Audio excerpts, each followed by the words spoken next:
بڑے سے بڑا مفکر، بڑے سے بڑا اچھا ادیب، عالی نسب شاعر جب بھی لکھتا ہے تو کتاب کے ابتدائیے میں مجبور ہوتا ہے لکھنے پر کہ میری کتاب کو امعان نگاہ سے پڑھیے، اگر کوئی غلطی، کوئی کوتاہی، کوئی سکم پائیں تو براہ کرم مجھے آگاہ کریں تاکہ آئندہ ایڈیشن میں اس کی اصلاح کر دی جائے۔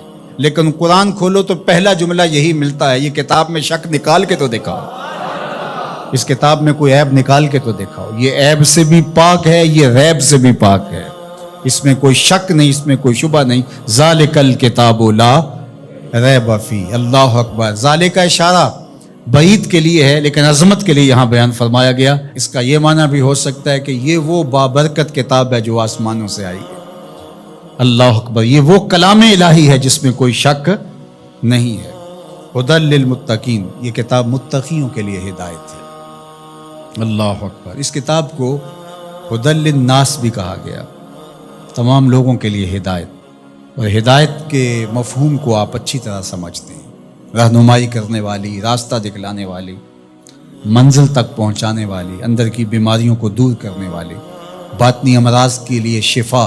یہ کتاب ہدایت ہے، نور ہے، روشنی ہے، اور آسمانی تحفہ ہے جو حضرت انسان کو عطا کیا گیا۔ ہمارے دکھوں کا مداوع ہے، ہمارے دردوں کا علاج ہے، ہماری زندگی کو خوبصورت اسلوب دینے کے لیے یہ کتاب نازل ہوئی ہے، طریقہ حیات ہے ہمارے لیے، یہ منشور زندگی ہے۔ اس کتاب کے ساتھ ہمارا جڑنا ہمارے لیے اللہ کی قربت کا سبب و ذریعہ بن سکتا ہے۔ تو کہا ھدی للمتقین، یہ ہدایت ہے کن کے لیے؟ للمتقین، متقیوں کے لیے، اللہ سے ڈرنے والوں کے لیے۔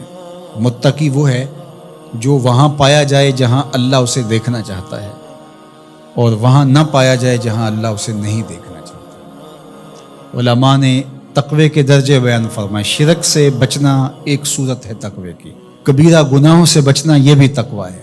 مختلف لوگوں کے مختلف درجے، صغیرہ گناہوں سے بچنا یہ بھی تقوی ہے۔ جتنا منصب بڑا ہوگا اتنا تقوی کا معیار بھی اس کو اتنا بڑا رکھنا پڑے گا۔ امام اعظم علیہ رحمہ، آپ کسی سے قرض لینا تھا تو دروازے کو دستک دے کے آ کے گلی میں دھوپ میں کھڑے ہو گئے، تو کسی نے کہا حضرت دیوار کا سایہ پڑ رہا ہے تو آپ یہیں کھڑے ہو جائیں۔ کہا مقروض سے نفع حاصل کرنا یہی سود ہوتا ہے، تو میں اس ڈر سے سائے میں نہیں کھڑا ہو رہا کہ یہ کہیں مبادہ سود نہ بن جائے۔ تو مختلف لوگوں کا مختلف تقوی ہوتا ہے۔ اللہ اکبر۔ تو شرک سے بچنا عام لوگوں کا تقوی یہ ہے، کبیرہ گناہوں سے بچنا تقوی کی یہ صورت ہے، صغائر سے بچنا یہ بھی ایک صورت ہے، لیکن ہر وہ شے جو خدا سے غافل کر سکتی ہو اس سے بھی بچنا یہ اللہ والوں کا تقوی ہے۔ تو اتقاء کا نور جو رکھنے والے ہیں قرآن، اس کے لیے ہدایت ہے۔ یہاں ایک سوال کھڑا ہوا، وہ یہ کہ قرآن نے ایک دوسرے مقام پہ فرمایا ھدی للناس، یہ قرآن ہدایت ہے لوگوں کے لیے، اور یہاں فرمایا متقیوں کے لیے ہدایت ہے۔ تو جو قرآن متقیوں کے لیے ہدایت ہے تو پھر لوگوں کے لیے جو ہدایت کہا گیا اس میں کیا فرق ہوا؟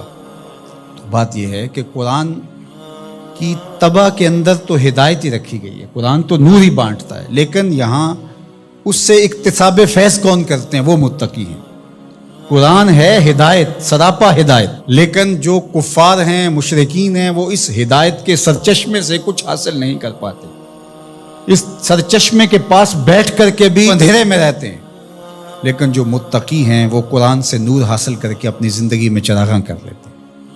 یعنی اکتساب ہدایت متقی کرتے ہیں، لیکن قرآن مجید جو ہے وہ سراپا ہدایت ہے، وہ سب کے لیے۔ اگر کافر بھی ہدایت لینا چاہے تو قرآن اس کو بھی دے گا، لیکن اگر وہ نہیں لینا چاہتا بلکہ اس کی ضد بڑھتی ہے، اس کے اندر جو ہے وہ حسد بڑھ جاتا ہے، اس کی دشمنی بڑھ جاتی ہے۔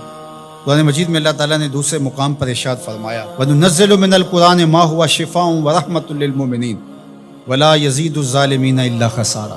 یہ شفا ہے، رحمت ہے مومنین کے لیے، لیکن جو ظالم ہے ان کا نقصان زیادہ ہوتا ہے، وہ خسارہ زیادہ حاصل کرتے ہیں۔ يُضِلُّ بِهِ كَثِيرًا وَيَهْدِي بِهِ كَثِيرًا۔ اسی قرآن سے کچھ ہدایت لیتے ہیں اور اسی قرآن سے کچھ گمراہ ہو جاتے ہیں۔ تو قرآن کا قصور تھوڑا ہے۔ باراں کے در لطافت تبش خلاف نیست، در باغ لالا رویت و در شورا بوم خاص۔ بارش کی فطرت کے اندر، طبع کے اندر کوئی اختلاف نہیں، اس کے فردوس بدامہ قطروں کے اندر زندگی ہے، نور ہے، تازگی ہے، لطافت ہے، برکت ہے، حیات ہے۔ لیکن وہی بارش جب باغ میں برستی ہے تو لالا کے پھول پھوٹتے ہیں، گلاب مہکتے ہیں، کلیاں چٹکتی ہیں، یاسمین، نسرین، نسترن اور چنبیلی کے پھول بہار دیتے ہیں۔ اور وہی بارش جب گندگی کے ڈھیر پہ برستی ہے تو تعفن پھیلتا ہے، بدبو پھیلتا ہے۔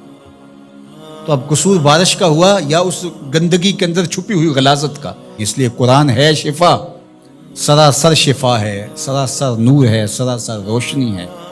لیکن اس کے لیے کیسے ہوگا جس کے اندر کفر کی بدی چھپی ہوئی ہے اور وہ جس سے روشنی لینا ہی نہیں چاہ رہا۔